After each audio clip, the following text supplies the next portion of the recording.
សូមជម្រាបសួរបងប្អូនពុកម៉ែប្រិយមិត្តជិតឆ្ងាយទាំងអស់ចា៎នៅពេលនេះយើងខ្ញុំសូមបង្ហាញជូននៅរបៀបធ្វើឬផលិត pallet នៅក្នុងរោងចក្ររបស់យើងខ្ញុំនៅរដ្ឋ Virginia pallet នេះគឺសម្រាប់ដាក់អីវ៉ាន់ឬទំនិញធ្ងន់ដឹកឆ្លងប្រទេសឬឆ្លងរដ្ឋនៅក្នុងសហរដ្ឋអាមេរិកឬទៅក្រៅប្រទេសជាទូទៅនៅក្នុងផ្សារធំឬនៅក្នុងឃ្លាំងទំនិញធំតែងតែមាន pallet ពណ៌ទឹកប៊ិចមួយនេះ pallet ពណ៌ទឹកប៊ិចមួយនេះគឺជារបស់ក្រុមហ៊ុនដ៏ធំមួយដែលជាក្រុមហ៊ុនខាងផលិត pallet ធំជាងគេបង្អស់នៅក្នុងសហរដ្ឋអាមេរិកមានឈ្មោះថា Chip សហរដ្ឋអាមេរិកផលិត pallet បានល្អនិងមាំជាងគេបង្អស់នៅក្នុងពិភពលោកហើយសហរដ្ឋអាមេរិកក៏ផលិតបាន pallet នេះបានចំនួនច្រើនជាងគេបង្អស់ដែរនៅក្នុងសកលលោកនៅក្នុងឆ្នាំ2022សហរដ្ឋអាមេរិកបានបញ្ចេញចំនួន pallet នេះដល់ទៅ 8.9 million metric ton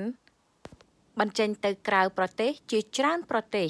បន្ទាប់មកគឺជាប្រទេសកាណាដារីឯប្រទេសដែលនាំចូលនៅ pallet ឈើបែបនេះច្រើនជាងគេនោះគឺជាប្រទេស United Kingdom ដោយនាំចូលនៅ pallet ឈើបែបនេះក្នុងចំនួន 7.5 million metric ton ក្នុងឆ្នាំ2022រោងចក្ររបស់យើងខ្ញុំនៅ Capitol Warehouse ក្នុងរដ្ឋ Virginia គឺពិតជាមានសំណាងណាស់ដែលទទួលបាន subcontract ក្នុងការជួយផលិតនិងជាពិសេសជួយជួសជុលទៅលើ pallet ទាំងអស់នេះដែលមានការខូចខាតឬបាក់បែកដើម្បីជួសជុលធ្វើជាសារថ្មីឲ្យបានល្អត្រឹមត្រូវរឹងមាំសម្រាប់យកទៅប្រើប្រាស់ជាសារថ្មីចំពោះអ្នកធ្វើការនៅក្នុងរោងចក្រនៃការផលិតនិងជួសជុលនៅ pallet ទាំងអស់នេះគឺពួកគាត់ត្រូវតែខំប្រឹងប្រែងញឹកញាប់ដៃជើងមែនទែនពេលខ្លះយើងត្រូវបន្ថែមម៉ោងនិងបន្ថែមថ្ងៃធ្វើរហូតដល់ទៅ7ថ្ងៃក្នុងមួយអាទិត្យ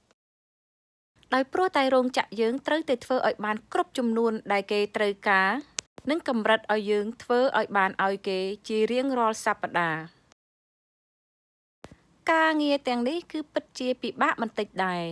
ទី1ធ្ងន់ហើយហុយទៀតផងប៉ុន្តែពួកគាត់ក៏ទទួលបានកម្រៃខ្ពស់ផងដែរដោយចាប់ផ្ដើមចូលធ្វើដំបូងគឺទទួលបានក្នុង1ម៉ោង$20ព្រមទាំងសំបុត្រពេទ្យនិង 401k សម្រាប់លុយចូលនិវត្តន៍